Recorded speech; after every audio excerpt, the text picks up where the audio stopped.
The Jefferson County Post today is with the Department of Education. There have been some developments that have come up recently and some points of interest for the public, so we decided to come to the folks that know. I'd like to introduce Director of Schools Tom Arnold. He has been this is his third year as Director of Schools, so he's fairly new. This is kind of your, I guess your junior year. You're not a senior yet. And it has been interesting lately. Jefferson County Schools had a recent hoax incident that involved school safety and a hoax threat, and there has been a lot of interest in that, and so we're coming to get some information. First of all, let's just get this out of the way. Is there any imminent danger to any student in Jefferson County? There's no imminent danger to any student in Jefferson County based on this last incident that occurred.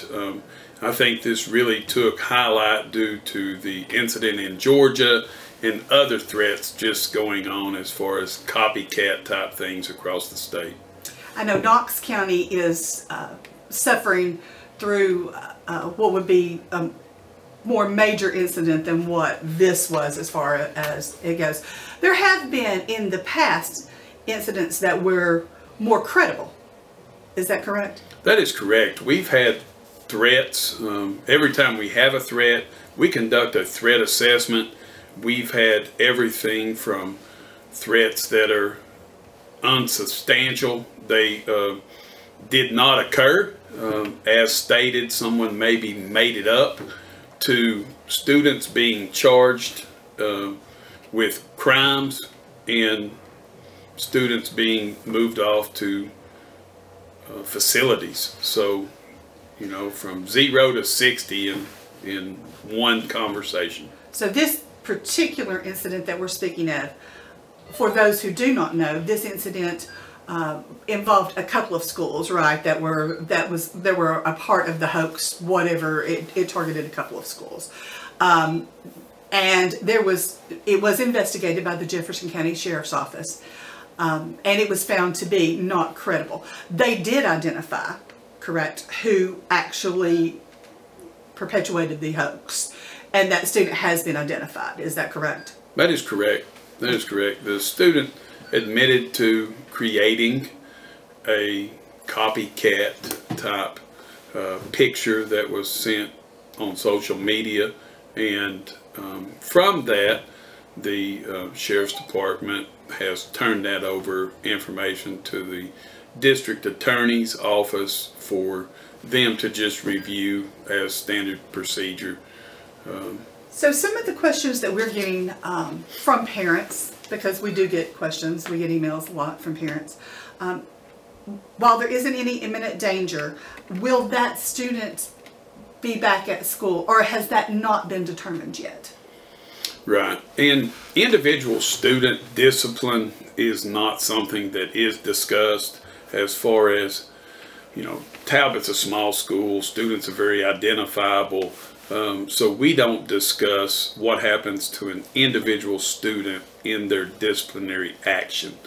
But in general, just whether a threat is credible or not, making a threat has caused a major disruption to our school day and to our environment, and has caused us to have to take lots of personnel to deal with this issue, phone calls, emails, meetings with parents. So no matter what, whether it's a credible threat that someone is going to do harm or someone just said something stupid and didn't mean anything by it, this has still impacted our district greatly, and students have consequences either way. One of the questions that we received was that there was concern that there was not a robocall that went out. Mm-hmm. And so the parents felt like there was a disconnect in information. Was that made on your, is that a decision that you guys make? Is that a decision that the Sheriff's Department makes? Is it a combined decision that there's really no reason to we feel, in other words, we feel secure enough that there's no reason to carry on with this any further. What was behind that decision making? Right. Just because we do a threat assessment doesn't mean that we will do a call out to parents. We do somewhere between 75 to 100 threat assessments a year. So we do not send out calls on every threat assessment. We had a complaint that someone could possibly have posted something. The sheriff's department determined who that individual was. They interviewed the student and the family and deemed it not credible that someone is going to act out on this threat. So we felt like it was handled very well. We felt secure there was no possible threat. Plus it was 9:30 at night whenever I got some of the final information, which means calls would have ended around 11 o'clock by the time we got them out, and that's just not something we want to do. On the other hand, once the incident was handled and investigated at the school level, Talbot Elementary principal did send out a message to their parents, which this is where the threat was at Talbot. Okay, so just to reiterate, there is no danger from this incident to our students in Jefferson County. This is a closed incident as far as any kind of threat goes. It was a hoax. It was identified. I know that you all are very proactive on school safety, and you all have a school safety summit. Can you tell us a little bit about that? Sure. Last year, after the Jefferson County High School hoax active shooter that came in and emergency personnel responded, we then, the following August, held a school safety summit and talked to parents about things that we do at the school to ensure safety. Without going into great detail of our plans, we talked, the sheriff's there and introduces his SRO officers that are at each of our schools. We also have the sheriff discusses trainings that he puts his school resource officers through to be able to respond. We talk about situations that involve safety that goes on at the school level through our drills, through tabletop exercises with emergency management personnel throughout the county, where we have either an active shooter drill at the school, a weather emergency that causes schools to be damaged, or some type of environmental spill from a tanker on the interstate or a rail car, and how we go through that whole process at the school, how emergency personnel responds, and how the school responds.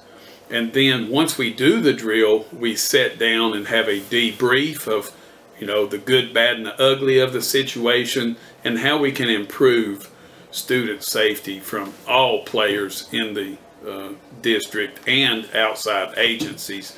Because such as the active shooter hoax at Jefferson County High School, there was people responding from over 100 miles away coming to this incident.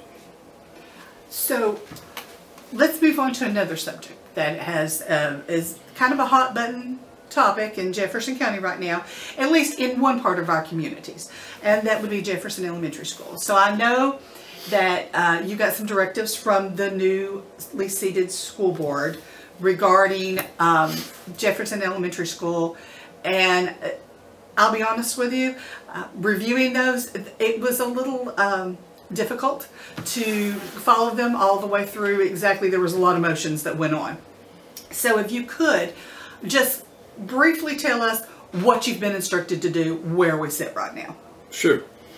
The first thing I've been instructed to do is by October 3rd board meeting, I need to bring a plan to the board that would allow for students at Jefferson Elementary School to vacate that building.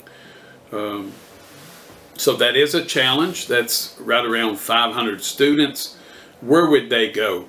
So in my mind, I think of it as a tragic event such as a fire or tornado that has devastated that building, and we need to put students somewhere else for the remainder of a period of time until something can be reconstructed.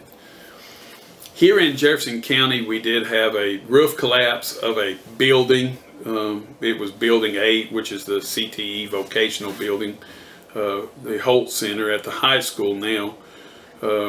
And we had to relocate a group of students for a period of time. But this is on a larger scale, and it's very difficult to develop that type of plan. Somebody's going to not like being their school being bunched up, or their children attending another facility or being housed in a portable type classroom. But the board is not looking, I don't know the direction of the board to approve this motion or approve this recommendation, approve this plan, but they just asked me to present them with an option. So for the public, because not everyone is aware of what goes into teaching in a school day and a school facility, how difficult, and I understand that the high school CTE was one set of programs, but you're talking about an entire school of small children. So how difficult is that? I mean, is that even a feasibility? And would there be an impact, in your all's opinion, educationally, when you start moving children in mass somewhere else? I think there is a great impact educationally whenever you take say a school that is housing 400, and then all of a sudden you add 200 more to it. Whenever you put stress on a building, or overload a teacher's class from 20 to 25, it starts instructionally impacting the educational environment. So we definitely look at that. We have programs that we have to continue and keep in place. Speech, resource for special education students, tutoring programs that are required across the state, and we definitely want to keep art, music, library services to all of our students. Those are very important. So we do not want to sacrifice that. So the board has stated that if portables are needed at locations, please let us know that, emphasize that in the plan, so that we have the information that we need to make decisions. I know that you're just starting on this because you just got this directive, and I understand that, and the public needs to understand that this is a large request. Mm-hmm. So it's not something that you just pull out of your hat in a week and say, oh, well, here's what we're going to do. Right.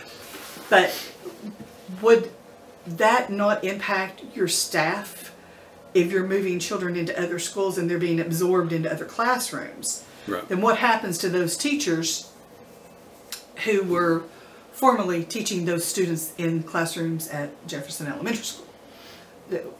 Is that a question that you all have to answer? It is a question that we have to answer, and I have already met with principals at schools that would be involved.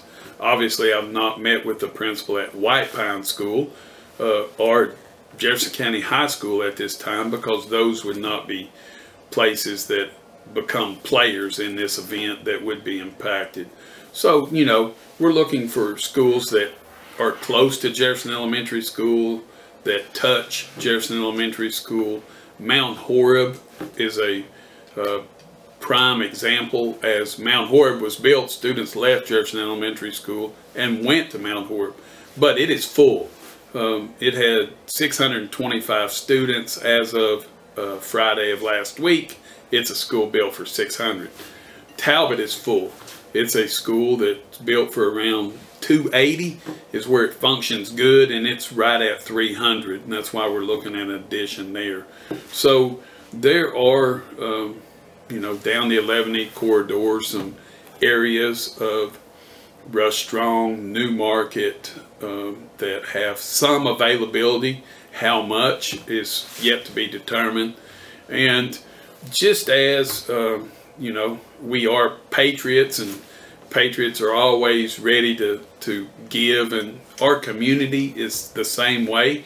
I've had a area church reach out and offer space and availability, which is such a kind gesture to be able to do that. That's wonderful. So I want to make clear though, you all have had studies done. Is the building unsafe for students right now? I have no implications that there's any unsafe environmental concerns in the building, because the asbestos is monitored, it's contained, it's been contained, and we have issues from time to time with flooring, and we monitor those. For instance, over the end of last year, we had a few floor tiles that was starting to cause a problem, and over the summer we abated the entire cafeteria and put down a new floor because we did not want to have any situations that disrupted the school day or that could possibly cause harm to our students. So at this point, because I think that there is some confusion that it is a dangerous environment, regardless of what eventually ends up happening. If it's built, if there's a new build, if there's a renovation, whatever happens, and I don't think anyone's arguing that there doesn't need to be something done to Jefferson Elementary School, but there is no imminent danger to the students as far as environmentally at Jefferson Elementary School that you all are aware of in any shape, form, or fashion. No, no. I personally attended that school as a student. I worked there, did my student teaching there. My kids attend schools in Jefferson County. My wife's a teacher in Jefferson County. I have a family member who teaches at Jefferson Elementary School. Under no circumstances would I ever put any student in any type of harm's way knowingly. And I have one more question on this proposal, and then we're going to move on to some other good stuff. I know that there's a proposal, they're calling it the POD proposal, loosely in the community. I don't know what the real name of it is. But that would be an addition to Jefferson County High School, relocating Jefferson Middle School to the Patriot Academy, and relocating Jefferson Elementary to Jefferson Middle School. I am under the understanding that elementary schools have different requirements than a middle school would for instruction, and because obviously the clientele there, the students are much smaller, there's just a difference in how you run a middle school and how you run an elementary school. Would that also take renovations to the middle school then? Yes, we have had conversations about the high school itself would have something else than just a pod needed. Whenever the high school, whenever the Freshman Academy, Patriot Academy, was constructed, almost 600 students was moved out of Jefferson County High School. And then Jefferson County High School was renovated, and nothing was done to the seating area in the cafeteria or the kitchen itself. So it's still not able to serve 2,000 students or seat 2,000 students during a 5-lunch period. So it would need some kitchen expansion and some cafeteria seating expansion. Also, one gym is inadequate for a 2,000 student high school. Right now we have 3 PE classes, about 90 students going at one time. To bring freshmen back would add 2 more PE classes or 150 students. And they spread out to the tennis courts, the track, and do various things right now, and some students stay in the gym. But to bring 150 students to one gym on a rainy or cold days is just not adequate. Also, it's not acceptable to have practices, you know, starting at 9 o'clock at night. Like whenever I was in school, the freshmen practiced at 9 because we only had one gym. So there's just too many children that need space. Wrestling, cheerleading, volleyball, everybody needs adequate space, and one gym just would not work. So to I guess to crunch that down, I guess what you're saying is that regardless of what decisions are made.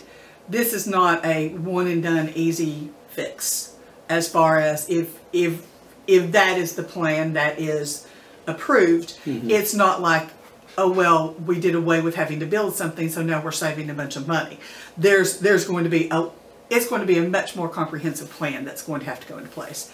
It is. Every school in the pod plan that is talked about would have to have certain requirements. To move a middle school to Patriot Academy has no track, no football field, no bleachers, athletic facility at all. And the middle school, Jefferson Middle School, was originally a high school, turned into a middle school, and to turn it into an elementary school would cause a lot of kind of requirements that need to be made as far as, you know, K&1 really needs restrooms in the rooms. It's difficult to send a 5 or 6 year old, you know, 5 doors down to go to the bathroom and expect them to get back. So I guess the takeaway here is that this is a big topic, and it's while you're being asked to do some pretty big things in some pretty short amount of time, it's still some pretty big things, and so it's not an easy fix either way.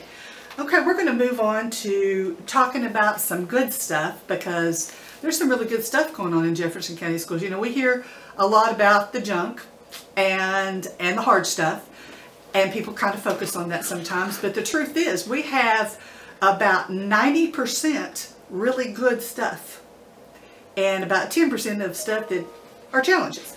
So let's hear some of the good stuff. Let's get as much face time for the good stuff as we get for the other stuff. What have we got going on in Jefferson County Schools right now that people need to know about, that are really positive steps that we're taking? I'd like to introduce Phillip Batts, our Supervisor of Transportation, and have him discuss just about our bus drivers and some things we're doing. Good afternoon. Yeah, so Jefferson County has, 56 bus routes, regular ed, probably 7 sped routes, a total of 70 employees within the transportation department, drivers and aides. This past year we've hired 10 monitors, or we can now hire 10 regular ed monitors to put on buses. I think we have 7 at this time right now on regular ed routes. Drivers love them. The referrals have curbed completely to where they were. I think out of the regular ed routes with monitors, I've had 3 write-ups. Used to be 10 to 12 within the first week. We're in the process of training, 3 new drivers as we speak. Dr. Arnold was gracious enough to let us do a driver training program where we bring drivers in and we train them from a regular driver's license to a Class B CDL with all their endorsements, and they're on the road. I think in the past 2 years we've trained 22 drivers. We're training coaches who are driving their own sports programs, and if we're out, drivers are short, they'll step up and drive routes when needed. I don't know of another district around us, honestly, that has 4 sub bus drivers that's available anytime, and an additional 5 coaches that will step up and drive whenever needed. I know that a lot of people don't realize that transportation is it's a benefit. It's not a mandate, correct, in the schools.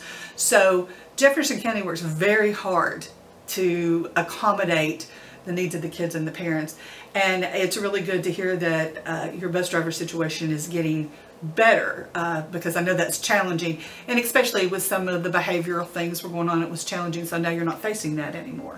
Yeah, we definitely have put plans in place as far as kids damaging seats. You're now responsible for paying for the seats, paying for windows, and you're off the bus for 45 days. Drivers love it. I was in the office last Thursday, and they come in around 2:30 to check their mailboxes and stuff, and the whole group is in there laughing, cutting up, and that's what we love to see from every employee of Jefferson County Schools. But they're just happy, and that's what we love. I think that's wonderful. Like I said, I know that transportation has been a an ongoing situation as far as being able to find bus drivers, and then some behavioral problems on the buses, and that's not a problem now. So that's a very positive. That's a good point for Jefferson County, and that is not something that I think that is happening in surrounding counties. They are still facing challenges from the things that I'm reading different places. So. Yeah, no, definitely. So we have, the administrators are super supportive of the drivers. We turn in a bus referral, we email them over, scan them, fax them, whatever we do. They get back to us instantly. They deal with the referral. They get with the kid. They get with the parents. So the drivers know that I have their back. Dr. Arnold has their back. Administrators have their back. All principals, have their back, and that's just, it's huge, and it means so much, and it goes such a long way. And I feel like that's why we're in the position that we're in right now. Well, I think that's wonderful. So what else is going on in Jefferson County? So we have a new communication app for parents. It has been really a pretty good success in helping in several different ways. One, I'll speak for myself. I'm a parent, but I do not do social media. And so it was always, kind of an extra struggle to go to look at Facebook pages of schools and things like that. Well, with this app, all social media is easily accessible. Facebook lets me look at it, even though I'm not a Facebook member. And so parents can download this app. If you just go to the App Store or the Google Play Store and type in Jefferson County Schools TN, it'll come up. It's got our school logo on it, and you can download that map. You can download that app and follow the schools that your child attends. And so within that, you've got access to their Facebook page. If there's Instagram pages that go with that, the high school sometimes utilizes those types of pages. Also in that app, it has a tip line. And so if parents know that there's a safety concern, or if their student comes home in the evening and said, I've been bullied and I'm afraid to tell somebody, this is an avenue for the parents to report things anonymously. However, it helps us as a school district and administrators if they are very specific in what they are reporting, so that way we can ask all the people who know the information, because we want students to feel safe at school. We want parents to feel safe sending their students to school. We've used it several times in the evenings. I get notification, administrators get notification if it's about their specific school, and we even start investigating in the evening depending on what it is and who's available to do those things. So it's a great communication tool. Oh, that sounds wonderful. Yeah. Introduce yourself for us, I'm so please. sorry. I'm Carrie, Trent, Supervisor of Student Support Services. And I will say this, my son, when he was in middle school, there actually was a shooting incident at Maury Middle School when he was at Maury. And it would have been a great thing to have something like that where you can, you feel safe looking and getting the information and the communication. And I think that's terrific. The more we communicate, I guess the better off we are. What else? Is there anything else that's going on that we need to know about? Or I know we're at the very first of school, so it's kind of all steam ahead. We're trucking on, running toward the holidays, right? Yeah. I think we had a great opening kickoff to school. We changed up how we do open house. So the first half day, we allowed students to come in off the bus. And then once we dismissed buses, we allowed parents, grandparents, whoever to come in with their kids for kind of an open house kickoff event during the day. And at the high school, I saw kids walking around with parents and grandparents and showing them through the hallways. So we had a great open house event that was abnormal for what we normally do just in the evening. So got a good response from that. We also had a good kickoff with our teachers to begin the year, and we were able to recognize many teachers with years of service in Jefferson County with 20, 25, 30, and 35-year service awards to Jefferson County schools. And also we are very positive this year in that part-time employees have gained just a little bit of health benefit and a $10,000 life insurance policy that they are able to have now. That came about because we lost 2 part-time employees, one during COVID and one following COVID, and it really touched me that we didn't have something in place for them, and now we have that in place. So we're looking to make Jefferson County the best for our students and for our employees, And we just ask that parents join us in making Jefferson County schools the best that it possibly can be. Well, thank you all very much for taking your time. I know the beginning of school is hard. I know you guys have been in about, what, 6 weeks now? About 6 weeks of school. So things are really rolling. And I appreciate y'all taking your time to address the community on some of the issues that are going on. And by the way, for the folks that don't know, Jefferson County offers free lunch now, correct? Free lunch and free breakfast. So there you go, folks. You need to take advantage of that because that is a huge benefit. And no school fees. So school fees are waived. The board pays those now. Some classes may require, you know, a lab fee or something. The youth leadership class, specialty classes. But yeah, specialty classes. But you know, where students used to have pay a $15 fee for elementary students or a $20 fee for middle school, that has been waived, and the school board pays those fees for students. Well, I would consider that a big positive too for the families, yes, especially during these economic times.